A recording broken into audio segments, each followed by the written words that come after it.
and I know how to solve them. Congressman Paul, let me ask you, do you agree with the Bush doctrine, or would you change it? Well, I certainly agreed with his foreign policy that he ran on, and that we as Republicans won in the year 2000. You know, the humble foreign policy, no nation building, don't be the policeman of the world. We were strongly critical of the policy of the Clinton administration that did the opposite, and we fell short. Of course, the excuse is that 9/11 changed everything, but the Bush doctrine of preemptive war is not a minor change. This is huge. This is the first time we as a nation accept as our policy that we start the wars. I don't understand this, and that all options are on the table to go after Iran.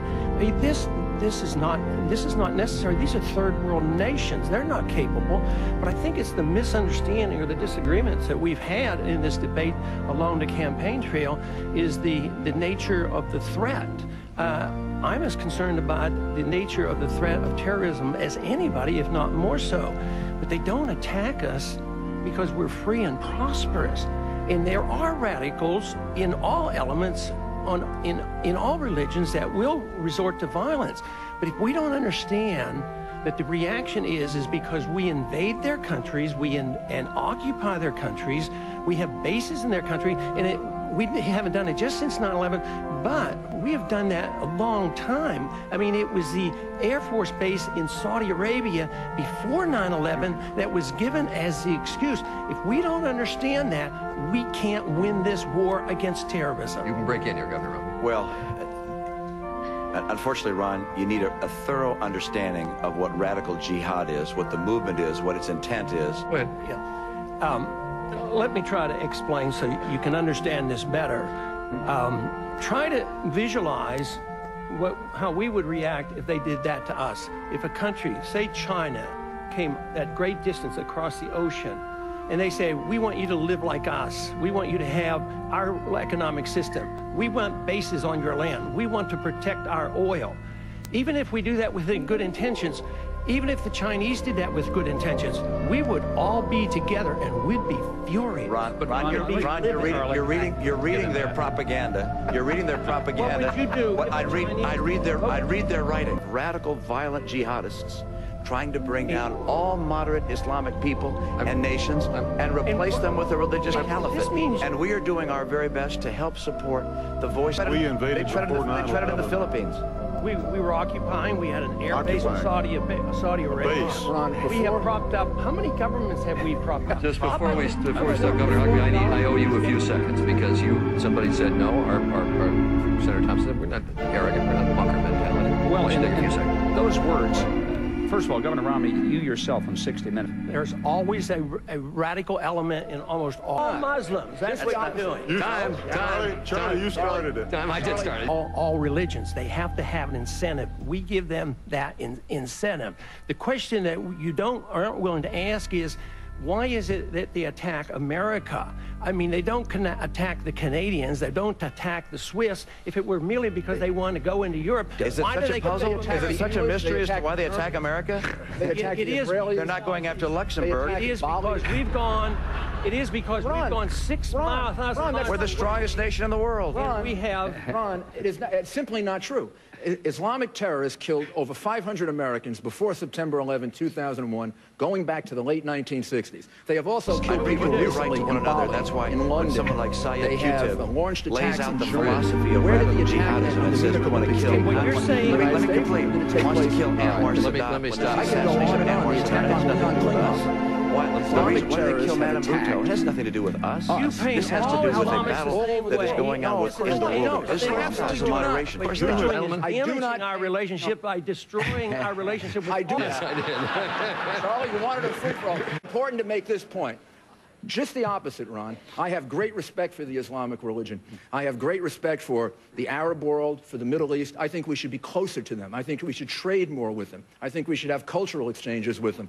The overwhelming majority of the Islamic Why do we world, support their dictators then? Why do we prop up all their dictators? And on the evening of September 11, 2001, the day my city was attacked, I got on television and I said to the people of my city, we're not going to engage in group blame. This is a small group of people. This does not typify a great religion and a great people. So I do not accept that criticism. Let's quit supporting their dictator. I'm going to move on to domestic. The president asks a very important question, and we should all come together, and we shouldn't have that many disagreements because we should be bound down by the Constitution. But the people in this country think we live in an age of relative ethics, is what they kind of have come to the conclusion of. Sure, profess to believe in the Constitution, but why have we gone to war since World War II without a declaration of war? Why do we have a monetary system that is not designed by the Constitution?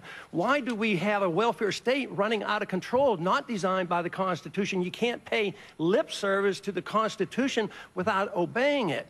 And we should have peace and prosperity. That should be our goal. We in foreign policy ought to have a golden rule. We ought to treat others as we would want others to treat us. And we don't treat others so fairly. We treat them like we're the bully, that we're the policeman of the world, and we're going to tell them to behave. If they don't listen to us, we bomb them. If they listen to us, we give them more money. And it's bankrupting this country because we don't live up to our principles. The principles are embedded in our Constitution. Let me turn for the next few moments to health care. You really answered the question, you answered it in your question, because you said, how can we afford $1 trillion war and we can't afford health care? Well, that's the reason. The resources are going overseas. We're fighting $1 trillion war and we shouldn't be doing it. Those resources should be spent back here at home.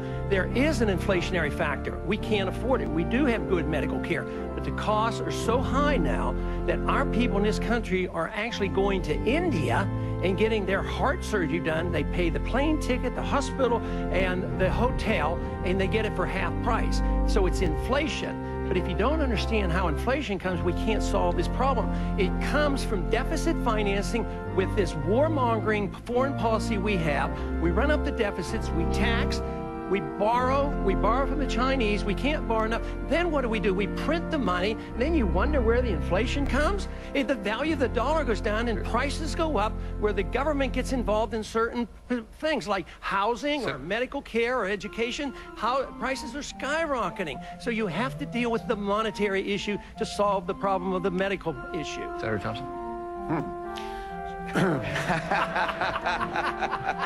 Don't print any more money.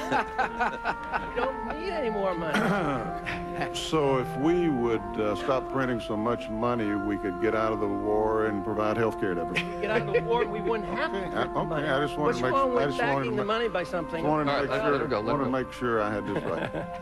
let me break it. Congressman Paul.